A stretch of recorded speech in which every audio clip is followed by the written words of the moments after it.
ඇහැලේ පොළ හටන ප්‍රබන්ධයක්. එහෙම දඬුවමක් රජු කිසිවෙකුටත් ලබා දීලා නැහැ.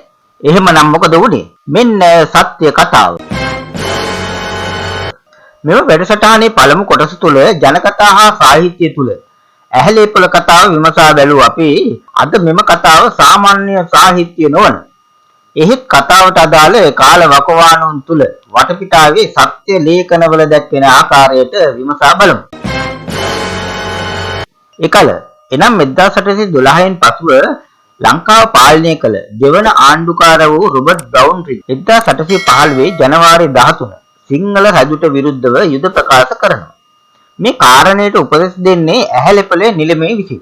එතෙක් දවසක් තමාගේ විරුද්ධකාරයා වූ මොල්ලිගොඩත් තමාට පක්ෂ කරගෙන 1815 පෙබරවාරි 8 එකල දිසාපති වූ ජෝන් ඩොයිලිට සබරගමුව හා අදාළ ලිපි ලේඛන බාර දී ඉංග්‍රීසීන්ට යටත් කරගන්නවා.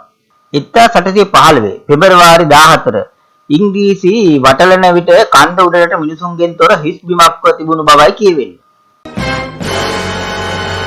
ඉන් දින 4කට පසුව 1815 පෙබරවාරි 18 දින මැද මහනුවර බෝමුරේදී රාජසිංහ රජුව අත්අඩංගුවට පත් වෙනවා. පසුදා එනම් 19 වෙනිදා මෙම ආරංචිය ලැබෙන බ්‍රවුන්රිග් සිය රාත්‍රී ආහාරය නවතා යුරෝපීයන් හට අවුරුදු 300ක් යටත් කරගත නොහැකි වූ ජයග්‍රහණය තමන් ලබාගත් බවට සෞදිය පුරනවා. මෙන්න මෙතෙන් සිට අභීත ජාතියක් වූ සිංහලයා සිය අධිරාජ්‍යයේ යටත් වැසියන් බවට හැරවීමේ වෑයම ඉංග්‍රීසි විසින් ආරම්භ කරනවා. උඩරට රාජධානිය මහා පාවාදීමකින් ලබාගත් බැවින් ඉංග්‍රීසින් මෙහි පාලනය දිගටම තබා ගැනීමට නොහැකි වෙයි යන බියකින් හා සැකයකින් පසු වුණා. එනිසාම මිනිසුන් අතර ගැට්ටන, බෙදීම්, කලකිරීම, විදවීම ඇතිවන ආකාරයට මානසිකව වැටවීමට කටයුතු කළා. 1814 මැයි 17 හෝ එම ආසන්න දිනක සිදු වුණු ඇහැලේපොළ පවුලේ මරණීය දණ්ඩනය මිස දරුවන් වනේලා කෙටවීමක් පිළිබඳව 1815 පෙබරවාරි 25 දින වෙනතුරු කිසිම උඩරට වැසියෙක් දැන් නොසිටි කාරණයක්. උඩරට ගිවිසුමේ අතුරු ලියවිල්ලක් බ්‍රවුන්රිග් විසින් ඉදිරිපත් කරනු ලබනවා. එතෙන් පටන් මුවින් මෝග රැවුදෙන මෙම කුරිරු ඝාතනයෙහි කතාව මෙසේ ගොඩ නැංගෙනු ලබනවා. 1803 මැක්ඩෝවල් සමග උඩරට ආක්‍රමණයට එන ජෝන් ඇල්බර්ට් ටෝන් වන බෙන්ගාල ජාතික ලෙඩින් වැසියෙක් සිරකාරයෙක් බවට පත් වෙනවා. වෙනත් ඉංග්‍රීසි සිංහල කිසිවෙක් අසා නොමැති මෙම කතාව බ්‍රවුන්රිග් ඔහුගෙන් අසාගත් බවයි කියවෙන්නේ. මෙම කතාව සහතික කිරීමට යන විනිසුරු ශ්‍රීධරට ඔහු කියන කතාව පරස්පර වෙනවා. මේ ඔහුත් කිසිවෙකුගෙන් අසාගත් බවයි ඉන් කියවුනේ. අවම වශයෙන් ඔහුට ඇහැලේපොළගේ දරුවන් ගණනවත් නිවැරදිව කියවීමට හැකියාවක් තිබී නැහැ. එහෙත් ඔහු මෙම කුරිරු ඝාතන කතාව 1815 මාර්තු 2 උඩරට ගිවිසුම අත්සන් කළ දින සමාජගත කරනවා. එහෙත් ඔහු එදා ප්‍රසිද්ධ කළ එම ප්‍රකාශයට පසු දිනක එනම් 1815 මාර්තු 15 ඔහුගේ ලිපියක ඒ පිළිබඳව මෙසේ කතාවක් කියවෙනවා. කලින් පැවති ආකාරයේ පාලනයක් නැවත කිසි දිනක ඇති නොවන බවට හේතු ගැන්වීම මෙමගින් මා බලාපොරොත්තු වුණා. ඉතින් මෙවැනි කාරණයක් මාස 9ක් කල් තබා මෙදින ජනතාව හමුවට ගෙනීම හේතුව කුමක්ද කියා ඔබට සිතා ගන්නට පුළුවන්.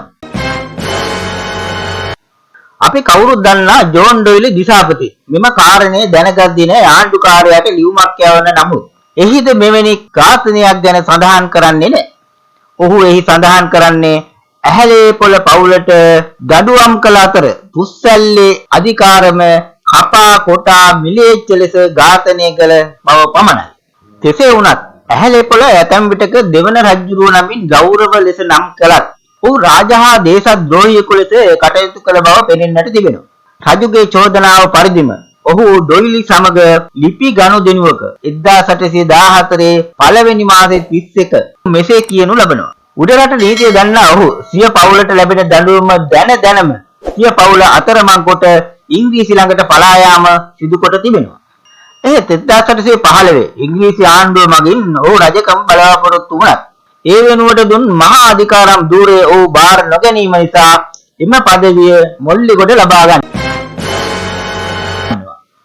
1818 මාර්තු 18 සියදිවි නසාගත් මීගස්තැන්නේ අධිකාරමගේ වැන්දපු බිරිය පිළිම තලව්වේ කුමාර සමග ඔහු නැවත විවාහ වෙනවා. එහෙත් ඔහු සැක කරන ඉංග්‍රීසි 1818 මැයි 2 ඔහු අත්අඩංගුවට ගන්නවා. 1825 දක්වා කොළඹ සිර කර තබා සිට පසුව මුරුසි දිවයිනට පිටුවහල් කරනවා. 1829 අප්‍රේල් 5 වසර 56ක් ආයුවින්ද ඔහු මිය යනවා. එම කාලය තුල ඔහු ඉංග්‍රීසි ආණ්ඩුව සමග කළ ලිපි ගනුදෙනු වලින් ඔහුගේ සිතුවිලි දැනගන්නට අපට හැකියාව තිබෙනවා. මෙන්න මෙහි අවසාන අනුවේදනීය සටහන. මෙම වනේලා කෙටවීම දුටු බවට මා කලින් වැඩසටහනේ සඳහන් කළ උක්කුරාල ගැන මෙම සටහන් වල කිසිවක් නැහැ. 1904 දී වෙල්ලප්පා රාසනායක මුදලිතුමා රජුගේ අගමේසියගේ ප්‍රධාන පරිවාර සේවිකාවගේ දියණිය හමු වෙනවා. ඇය හාලියලේ කුමාරි හාමි. ඔහු ඇයගෙන් මෙම කාරණය ප්‍රශ්න කරනවා.